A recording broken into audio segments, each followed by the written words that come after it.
हाय दोस्तों, नमस्कार। साहिल inter college में आपका स्वागत है दोस्तों।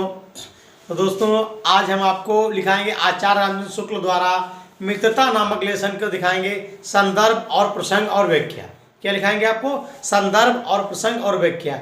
आप अपने कीमती समय मतलब आपका बहुत कीमती टाइम है, उसमें से 5 मिनट खर्च करिएगा। अब आपको संदर्भ कभी किसी से पूछने की आवश्यकता जरूरत नहीं पड़ेगी, ठीक है दोस्तों। लेकिन वीडियो को लास्ट तक देखिएगा, ठीक है दोस्तों। वीडियो को लास्ट तक देखिएगा। हिंदी कुसंग का ज्वर सबसे भयानक होता है, मतलब कैसी संगत होती है वैसा उसी पे आचार्य रामचंद्र शुक्ल जी ने लिखा है। तो पहले इसका संदर्भ लिख लेते हैं हम तुम दोस्तों। ये कुसंग का ज्वर सबसे भयानक होता है, यह केवल नीति और को नहीं मतलब सद्बुद्धि को भी क्षय कर लेती है, ठीक है दोस्तों। तो इसी का पहले हम संदर्भ लिखते हैं। आपको एग्जाम में ऐसे लिखना है, इसे आ जाए कुसंग का ज्वर सबसे भयानक होता है सद्बुद्धि, तो जिस तरीके से आ जाए इस तरीके से पहले इसे कुसंग का ज्वर पीछे डेस कर लेना है, फिर लिख लेना है, ठीक है। फिर लिखना है संदर्भ। क्या लिखना है? संदर्भ दिखाई दे रहा होगा। संदर्भ में लिखना है प्रस्तुत गद्यांश हमारी पाठ्य पुस्तक गद्य संकलन से संकलित मित्रता नामक शीर्षक से अवतरित है या उद्धृत है। इसके रचयिता आचार्य रामचंद्र शुक्ल द्वारा लिखित है। इतने के आपको 2 नंबर मिल जाएंगे, इतने के आपको 2 नंबर मिल जाएंगे। फिर दोस्तों प्रसंग, इसका क्या है? हेडिंग डालिएगा प्रसंग, हेडिंग डालिएगा प्रसंग। शुक्ल जी बुरी संगत का प्रभाव के बारे में बता रहे हैं। शुक्ल जी किसके बारे में बता रहे हैं? बुरी संगत के बारे में, प्रभाव के बारे में बता रहे हैं। फिर दोस्तों व्याख्या, हेडिंग डालिएगा व्याख्या। व्याख्या में दोस्तों लिखिएगा शुक्ल जी कहते हैं कि संगत का बुखार सबसे खतरनाक होता है। संगत का बुखार सबसे खतरनाक होता है। मान लीजिए जैसे कोई भी व्यक्ति हो, हम कोई बच्चा हो, कोई लड़की हो, जैसी उसकी संगत होगी उसका विचार ऑटोमेटिक हो जाता है, ठीक है दोस्तों। तो यह केवल नीति और सद्बुद्धि का ही नाश नहीं करती बल्कि बुद्धि का क्षय भी करती है। बुद्धि का हर भी लेती है, क्षय कर लेती है।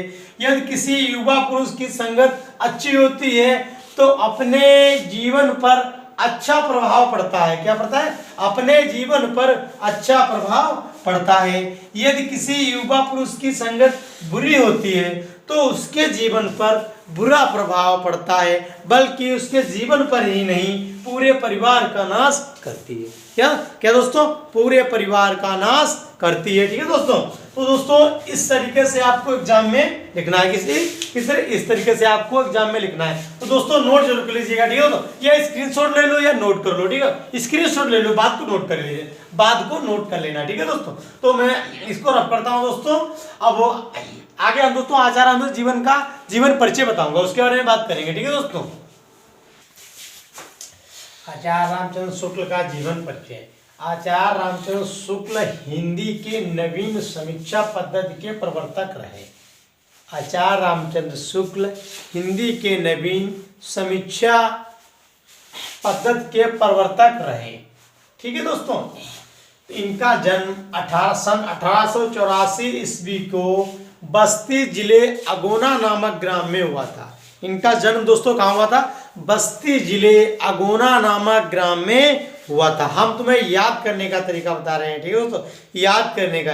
इनके पिता का क्या नाम था? इनके पिता का नाम श्री चंद्र बली था। क्या था? श्री चंद्र बली था। इनके गांव का नाम क्या था? इनका जिला बस्ती। इनके पिता का नाम श्री चंद्र बली था।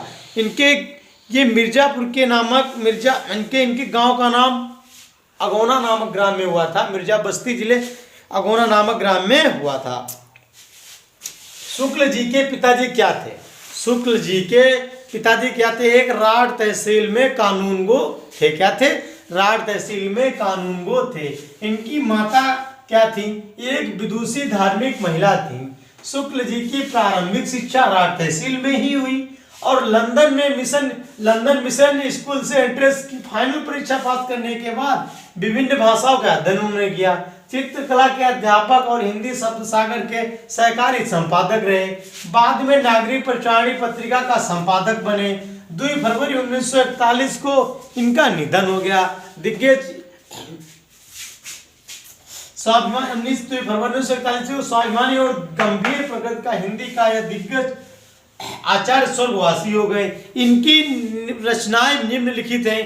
तो दोस्तों इनकी रचनाएं बहुत महत्वपूर्ण है। जैसे मान लीजिए कि इनकी रचना है तुलसी ग्रंथावली, वो आप समझ लो इनकी रचनाएं। फिर इनकी रचना हिंदी शब्द सागर, कृषि नगरारी संपादन है। ठीक है दोस्तों, एक इनकी रचना है जो चिंतमणि। चिंतमणि इनकी जो रचना है हर बार में पूछी जाती है। कौन? चिंतामणि। चिंतामणि, चिंतामणि, ये रचना इनकी जरूर जरूर पूछी जाती है। चिंतामणि। काशी नागरी ये संपादन है। काशी नागरी प्रचारी सभापति, काशी नागरी प्रचारी सभापति, ये इनके संपादन है। ठीक है दोस्तों, तो आनंद कदामनी इनके ये संपादक हैं दोस्तों। तो शुक्ल जी का गद्य में बहुत बड़ा योगदान रहा है। ठीक है दोस्तों, तो दोस्तों इसी के साथ आज की क्लास यहीं पे समाप्त करता हूं। अगली क्लास कल करेंगे। ठीक है दोस्तों, जब तक आप हमारा ये सेक्शन आपको अच्छा लगता है तो प्लीज दोस्तों सेक्शन को लाइक कर दीजिएगा, चैनल को सब्सक्राइब कर लीजिएगा और शेयर कर दीजिएगा। ठीक है दोस्तों। अच्छा दोस्तों, जय हिंद, जय भारत।